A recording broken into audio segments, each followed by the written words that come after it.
Dostlar, hər birinizə salam. Bu günləri sizinlə mən Rüstəm və kamera arxasında Tural ilə birlikdə Toyota Corolla 2024 12-ci nəsil çəkirik.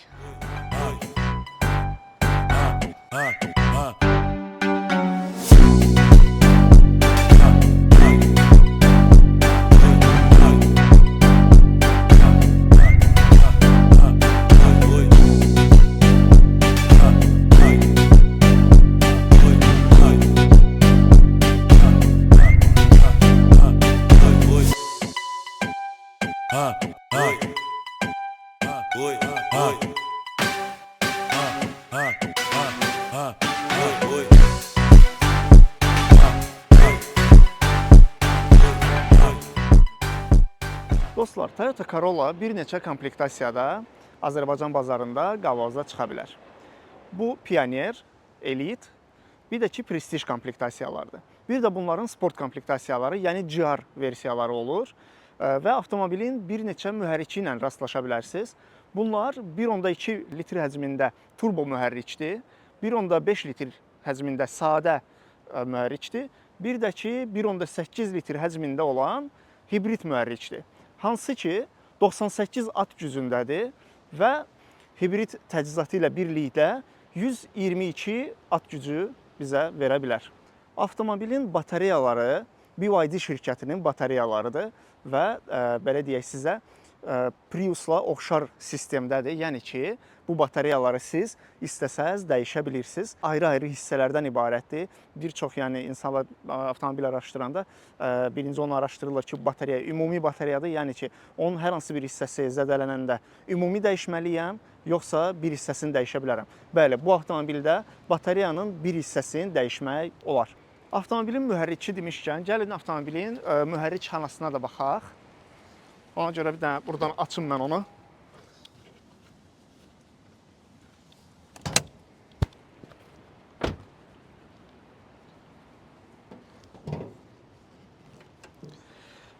Bir çox avtomobillərdə biz öyrəşmişik ki, standart çubuq buradan açılsın və yaxud da ki, kapot amortizatorları olsun. Corollalarda biraz fərqlidir. Çubuq yuxarıdan açılır. Bu da bir maraqlı söhbətdir, deyək. Gördüyünüz kimi avtomobilin mühərrik xanası açıq vəziyyətdədir. Yəni üstündə qapağı yoxdur. Bu hissədə bizim standart mühərrikimizdir. Bu hissədə bizim hibrid, yəni elektrik mühərrikimizdir. Burada beyindir, akkumulyatordur, standart şeylərdir.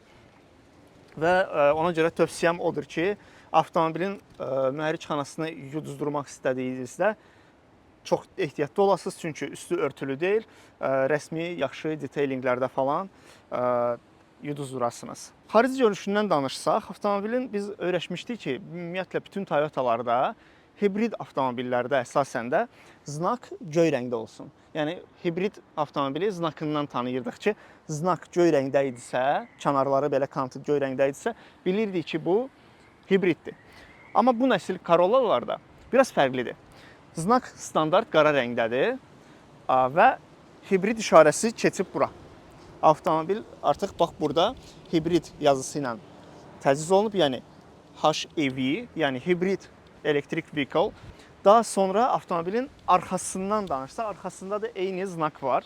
Hansı ki standart belə deyək nikel znakdır və yenə də burada onun hibrid olduğunun işarəsi var. Daha sonra avtomobilin lüku var. Lük tam açılan lükdür. Panorama deyil, amma tam açılan lükdür. Həm salonu havalandırmaq üçün, həm də ki, ümumi lüku açmaq olar. Faralar burada LED faralardır. Daha sonra bu hissədə bunda gündüz işıqları var. Hansı ki, daimi yanır, gündüz və yaxud da ki, axşam tərəfi olsun. Daha sonra duman faraları, demək olar ki, bütün komplektasiyaları da var. Hətta Pioneerlərdə belə görmüşəm ki, var. Daha sonra avtomobilin ön tərəfində patpresdə görə bilərsiniz ki, bir dənə kamera kimi bir sensor var. Bu, sizə gələcəkdə biraz ətraflı danışacağam. Piyadaları görmək üçündür, adaptiv cruise kontroldür, zolaqları görmək üçündür, avtomatik ön maşınla məsafə saxlamaq üçündür. Daha sonra güzgülərdə pavorotniklərin təkrarlayıcısı var və qapılarda keyless go var. Keyless go burada digər avtomobillərdə olduğu kimi deyil, burada düymə iləndir. Düymə ilə deyil daha doğrusu, düymə ilə deyil, sensorladır. və hər iki ön qapıların ikisində də var. Sadəcə sensora toxunursan və qapı açılır. Avtomobilin monitorunda siz onu ayırlaya bilərsiniz ki, bu düyməni siz bastığınızda bütün qapılar açılsın, yoxsa ancaq ön qapılar açılsın. Belə bir funksiyası var. Bagaj hissəsi burada. Deməli, açılmasından sizə deyim, hamı öyrəşib ki, ortadan knopka olsun və onu aça biləsən. Burada kamera olduğuna görə Toyota şirkəti düyməni kənara gətirib. Bax, burada kənarda düyməsi var. Bu hissədədir. Bagajı gördüyümüzdə, deməli, 470 litr həcmindədir bagajımız. Çox geniş, böyük bir bagajdır. Amma bəzi şeylər var ki, Toyota şirkəti burada ekonom edib. Misal üçün, onlardan biri, bax, burada onun ruçkası yoxdur, yəni dəstəyi yoxdur ki, bagajı bağlaya biləsiniz. Pis hava olanda, yağışlı hava olanda, maşınınız çirkli olanda məcbursuz əliniz batacaq, yəni belə örtməli olacaqsınız. Daha sonra burası boşdur. Bunun arxası, yəni bu parça materialın arxası bez şumka deyə yoxdur. Ona görə yəni burada da biraz ekonom ediblər. Daha sonra bu hissəsinin, bax görürsünüz, kabel sistemi görsənir.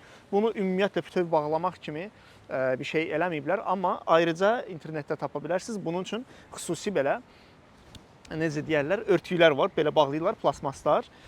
Amma maraqlı tərəfləri də var ki, misal üçün, tam olaraq böyük bir bagajdır. Bagajın bu rezini üstündə gəlmir. Bu ayrıca bir detaldır.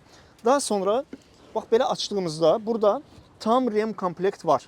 Yəni danqıratı, digər açarları, üç bucağı, hətta indi Çin bazarında əsasən belə bir şeylər olur. Yəni üstündə belə bir gödək hissəsi var.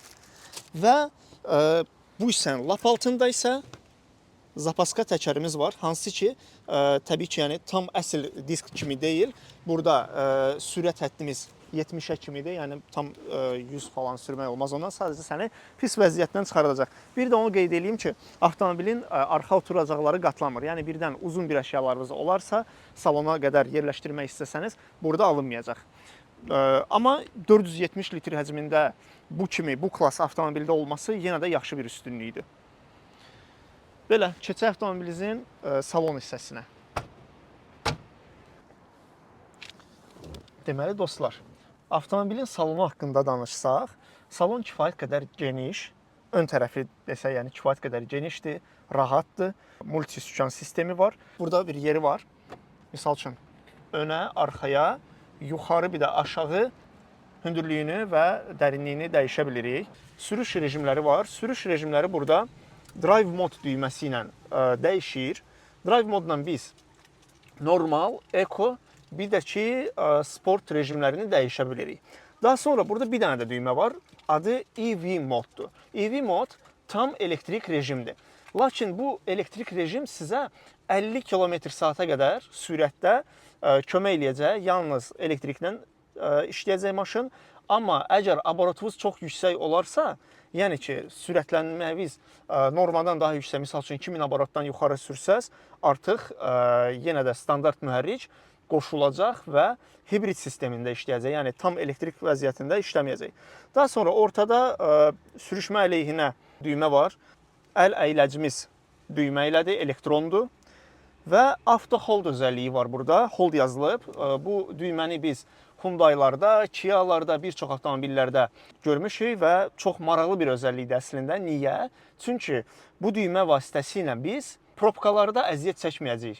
Probkalarda, misal üçün, ayağını tormozda saxlamağa ehtiyac yox. Düyməni qoşdun və artıq bir dəfə tormoza bastınsa, avtomobil avtomatik olaraq dayanır.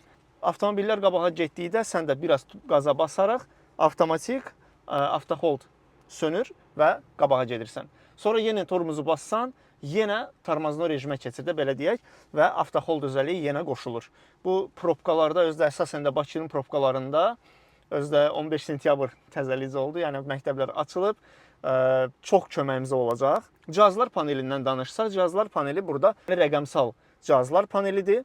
Multimedia ekranı demək olar ki, çox böyükdür, haradasa 10 inçə qədərdir. Misal üçün, cihazlar paneli haradasa 7-dir, amma multimedia ekranı 10 inçdir və burada bir çox özəlliklər var. Buradan avtomobilin bütün funksiyalarını idarə edə bilirik. Həmçinin burada CarPlay və yaxud da ki, Android Auto xüsusilə də, misal üçün, maraqlı bir özəllik odur ki, bir çox avtomobillərdə bunu görməmişəm, amma bu avtomobillərdə Huawei telefonları üçün də Hi Auto özəlliyi var, hansı ki, Huawei-in telefonlarında xüsusi elə bir ki, CarPlay-in bir alternatividir. Çünki Huawei telefonlarında biraz fərqli əməliyyat sistemi gəlir. Onlarda o Android Auto işləmir, amma bu avtomobildə o işləyəcək. Daha sonra bizdə avtomobil tam full komplektasiya olmadığına görə burada oturacaqların isidilməsi, havalandırması olmayacaq. Olan avtomobillərdə burada düymələr olur. Bu hissədə düymələr olur. Amma belə deyək, bu orta komplektasiyadır, elit komplektasiyadır. Özdə elit komplektasiya olmağına baxmayaraq, yəni bayaq dediyim kimi burada lükumuz var və salon işıqları hamısı LED işıqlandırmadır. Sarı işıqlar burada istifadə olunmuyor. Podlokotnik, yəni ki, qol altı hissəmiz var. Bəzi avtomobillərdə, misal üçün bu sinif avtomobillərdə o gəlmir. Burada var. O qədər də böyük deyil, amma yenə də olması yaxşıdır.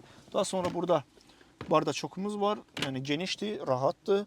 Burada 2 dənə stəkan yeri, daha sonra qabaqda burada Type-C var, 12 voltluq zaryadka yerimiz var. Bəzi avtomobillərdə ümumiyyətlə Type-C gəlmir, amma burada Type-C-nin gəlməsi böyük bir üstünlükdür. Burada bir dənədir.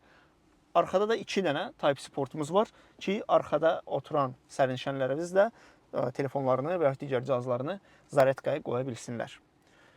Multisükandan danışsaq. Multisükan burada həm telefon funksiyalarını idarə etmək üçün, həm mahnı idarə etmək üçün, radiodur, mahnıdır və yaxud da ki, flaşkada mahnı qoşmusunuzsa, misal üçün onları idarə etmək üçün burada olan düymələrdən istifadə edəcəyik. Bu hissədə olan düymələri isə biz yalnız cruise kontrol üçün istifadə edəcəyik. Burada düzdür, mod düyməsi var. Bununla biz player'ı dəyişəcəyik rejimini ki, radiodan flaşkaya keçsin və ya telefon rejiminə keçsin. Amma üst tərəfindəki düymələr cruise kontrol üçündür. Ki, burada sürət limitini qoyuruq, zolaq izləmə qoşulur və yaxud da ki, burada sürəti tənzimləyib ayarlaya bilirik. Bir də dostlar, bardaçokdur və yaxud da ki, qol altı hissəmizdir. Bunların heç birində işıqlandırma yoxdur. Misal üçün, axşam vaxtı gərək ümumi işıqları yandırasınız ki, burada nəsə görəsiniz. Yəni, yəqin ki, başa düşürsünüz nəyi demək istəyirəm. Yəni, qaranlıqda hansısa bir əşyanızı tapmaq biraz çətindir. Bir də tam full komplektasiyalarda sideniyalar elektron tənzimlənəcək. Amma burada orta komplektasiya olduğuna görə oturacaqların tənzimləməsi elektron yox, əlləndir. Genişlik baxımdan ön tərəf kifayət qədər genişdir. Hal-hazırda mən ön tərəfdə çox rahat oturmuşam. Öz boyuma uyğundur. Mənim boyum bu arada 1.72-dir. Düşünürəm, məndə biraz boyda hündür olan adamlar da əziyyət çəkməyəcək. O qədər də yəni rahatdır. Təklif eləyirəm, bir dənə arxa tərəfə də baxaq. Deməli, arxa hissəsi normaldır. Burada düzdür, lük var. Bura biraz alçaqdır, amma bu hissəni düşünürlər ki, başımız dəyməsin. Burada podlokotnik yoxdur, bunu deyə bilərik. Misal üçün daha rahat olsun, amma yenə də o qədər də pis deyil. Düşünürdüm ki, bundan daha azdır, amma yenə də yaxşıdır. Bəx dediyim o Type-C portlar buradadır. Kondisioner sistemi burada da mövcuddur. Rahat istifadə edə bilirik, bağlaya bilirik.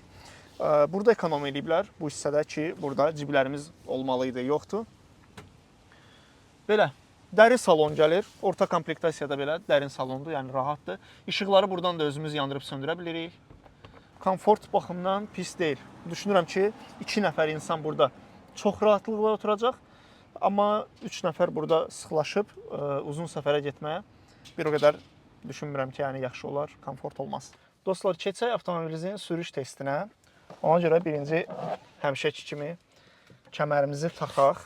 Çünki öncə təhlükəsizlik. Gedək. Avtomobilin getməyi normaldır. Bəx dediyim kimi, burada 3 rejim var. Bu, drive mode da deyirlər buna.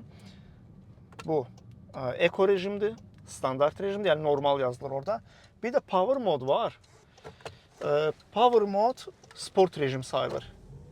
Hal-hazırda avtomobil, dəqiqə, özü gedə-gedə rejimləri dəyişməkdə olur. Hal-hazırda misal üçün ecodadır. Düzdür, indi podyomu qalxırıq, tam gücünü görməyəcəyik maşının.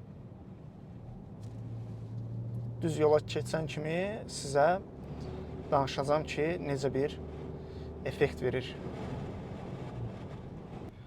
Eko rejimdə maşının sürətlənməyi belə də biraz zəif kimidir.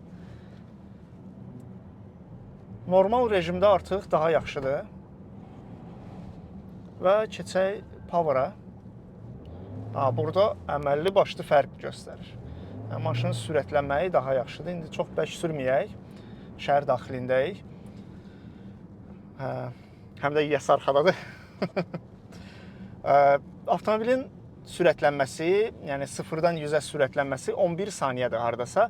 Bir o qədər yüksək deyil, amma düşünürəm bu power rejimi ilə biraz bəlkə də 10 saniyə ola bilər.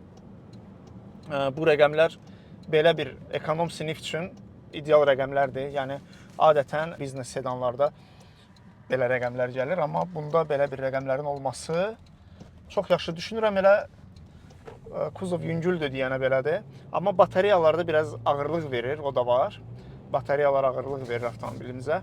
Ona görə misal üçün düşünürəm ki, bu batareyalar olmasaydı bəlkə də biraz daha sürətli olardı. Amma ki, elə bunun özəlliyi ondadır ki, batareyası var, hibrid sistemdir, ona görə belə sürətlidir. O da var.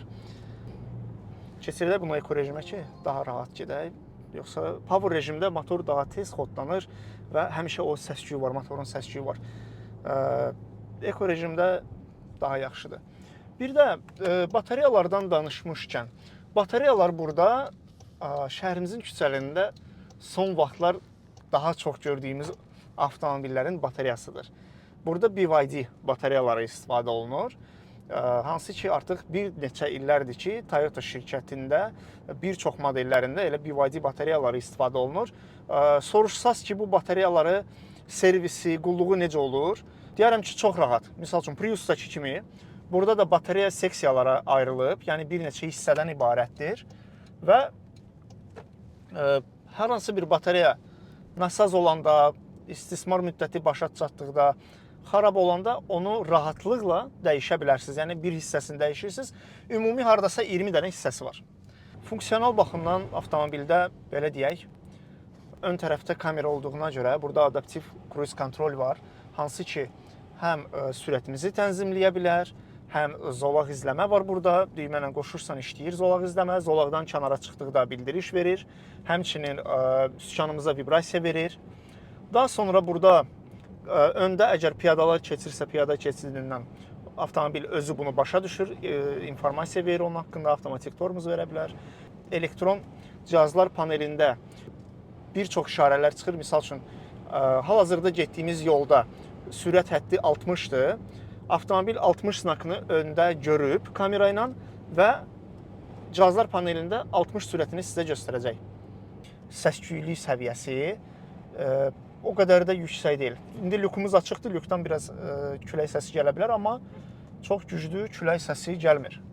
Burada avtomobilin ön tərəflərində Piano Black rəngində belə maraqlı işləmələr var. Qara rəngdə plastik işləmələrdir, mebel deyil, amma Piano Black rəngindədir. Çox qəşəng görünüş verir avtomobilə. Səhv etmirəmsə, qabaqda da var, hə, ön tərəfdə də var və kənarlarda var. Arxa qapılarda bunlar yoxdur. Elə boş yola çıxmışkən burada da avtomobilin sürətlənməyini baxa bilərik. Eko rejimdə avtomobil çox qəşəng sürətlənir. Hal-hazırda 65 ilə gedirəm. Avtomobilin sürətlənməyini danışdıq, batareykalardan danışdıq, interyer falan. Bəs deyirsiniz ki, tamam da indi bu hibrid avtomobildir. Bəs bunun niyə yanacaq sərfiyyatından danışmırsan? Yanacaq sərfiyyatı bu avtomobildə bir çox sürdüyüm avtomobillərdən daha aşağıdır. Elə Toyota Prius'lardakı kimidir. Bəlkə də onlardan da yaxşıdır ki, burada şəhər içi elektrik mühərrik daha çox işlədiyinə görə yanacaq sərfiyyatı hardasa 4 litrə qədər olacaq. Hətta ideal vəziyyətdə biz onu 3-3,5 kimi görəcəyik. Amma trasa çıxdıqda artıq elektrik mühərrikin gücü çatmadığına görə avtomobil keçir daxili yanma mühərrikinə, hansı ki artıq daha çox benzin sərf etməyə başlayır. Amma daha çox deməyim belə, yəni düz deyil. Çünki bunun ən aqressiv sürüşdə belə yanacaq yandırılması 5 litrdən çox deyil. 4,5-5 litr. 2 dəqiqə dayanırsan ki, dönəsən, gözləyəsən, yol verəsən. Həmin dəqiqə siqnal verirlər. Nə olur? Dostlar, yanacaq tələbi burada qapaqda qeyd olunduğu kimi 92-dir, minimum 92-dir. Lakin 95 istifadə eləmək daha tövsiyə olunandır, təbii ki. Amma yəni imkanınız çatmırsa 95 istifadə eləməyə, yəni tələbdə 92 qeyd olunub, onu da istifadə edə bilərsiniz. Burada biz sürətlər qutusunu B rejiminə keçirdə bilərik. B brake rejimidir, yəni normalda mühərrikin vasitəsilə enerji doldurursa, burada isə artıq tormozlar belə batareyalara kömək eləyəcək ki, enerji səviyyəsini qaytara bilsin. Yəni bu da maraqlı bir rejimdir. Bir çox avtomobillərdə bu funksiya olur, rekuperasiya deyirlər. Bu avtomobildə də olması çox böyük bir üstünlükdür ki, bu sinif avtomobillərdə belə bir özəllik görməmişəm açığı, elə Corollalarda olması yaxşı bir üstünlükdür. Sürətlər qutusundan da məlumat versəm, sürətlər qutusu burada bir çox hibrid avtomobillərdə olduğu kimi burada avtomatik sürətlər qutusu standart avtomat deyil. Burada variator korobkadır. ACVT adlanır. Toyota'nın məşhur variator sürətlər qutusudur. Dostlar, elə probkada qalmışkən deyirəm, probkada vaxtımızı itirməyə, gəlin sizə burada da bəzi şeylər danışım. Misal üçün, bu günlüklərdə işıq yoxdur. Bu da deyərdim ki, bəlkə də mənfi cəhətidir. Yəni, ancaq bu işıqlardan istifadə edə bilərik. Daha sonra lük burada avtomatik, elektrik deyil. Lük burada əllə, bu hissəsi yəni əllə açılıb bağlanacaq. Salon materialları burada misal üçün bu hissədə yumuşaq plastikdir. Bu hissədə bayaq demişdim sizə piano black elementlərdən istifadə olunub. Ümumiyyətlə hər tərəfi plastikdir.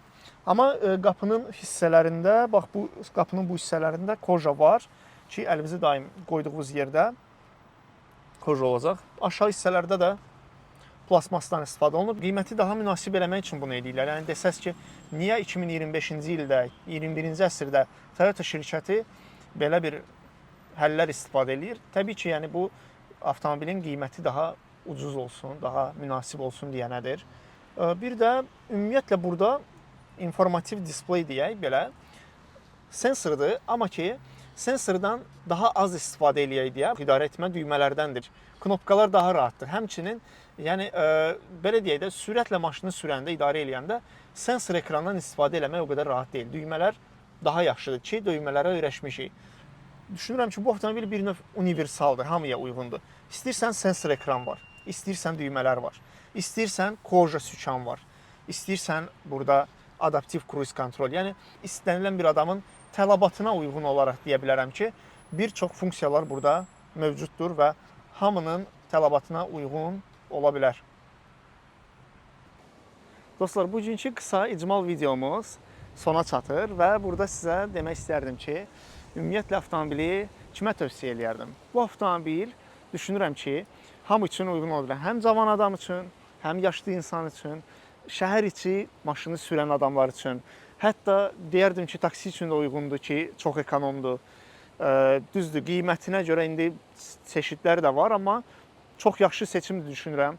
Həm geniş funksiyonalı var, həm qabaqcıl funksiyaları var, həmçinin də komfortludur. Bəli, bir-iki dənə funksiyasını dediyi kimi, misal üçün arxa podlakotnik falan yoxdur, amma ki bunlar hamısı bunun üst komplektasiyasında var. Yəni kim ki bu əlavə funksiyaları istəyirsə, təbii ki bunun prestij komplektasiyasına da baxa bilər. Belə ümumi, təbii ki Toyota həmişə, yəni öz sözünü deyib belə deyək, Toyota Yapon keyfiyyəti ilə, düzdür, deyərsiniz ki bu Çin istehsalıdır, amma ki Çin istehsalı olsa da Yapon standartlarına uyğun yığılıb və Çində bu demək deyil ki, Çində kiminsə öz şəxsi zavodunda yığılıb və yaxud da ki, başqa hardasa. Çində Toyota'nın rəsmi öz zavodunda yığılıb avtomobil. Ona görə Toyota'nın Yapon keyfiyyətinə, Yapon standartlarına uyğun olaraq yığılmış bir avtomobildir. Burada da onu deyim ki, Toyota mənə reklama görə pul verməyib, ona görə əldə deyərsiniz ki, tərifləyir, yox. Sadəcə sürmüşəm avtomobili, baxmışam, ona görə yəni sizə öz təəssüratlarımla bölüşürəm. Belə, bu qədər. Dostlar, videonu bəyəndinizsə, zəhmət olmasa aşağıda like etməyi unutmayın, kanala abunə olmağı unutmayın. Həmçinin bizim kanalın TikTok və Instagram səhifələrimiz var. Orada keçid edib qısa videolarımıza da orada baxa bilərsiniz. Təşəkkür edirəm, sağ olun. Oi.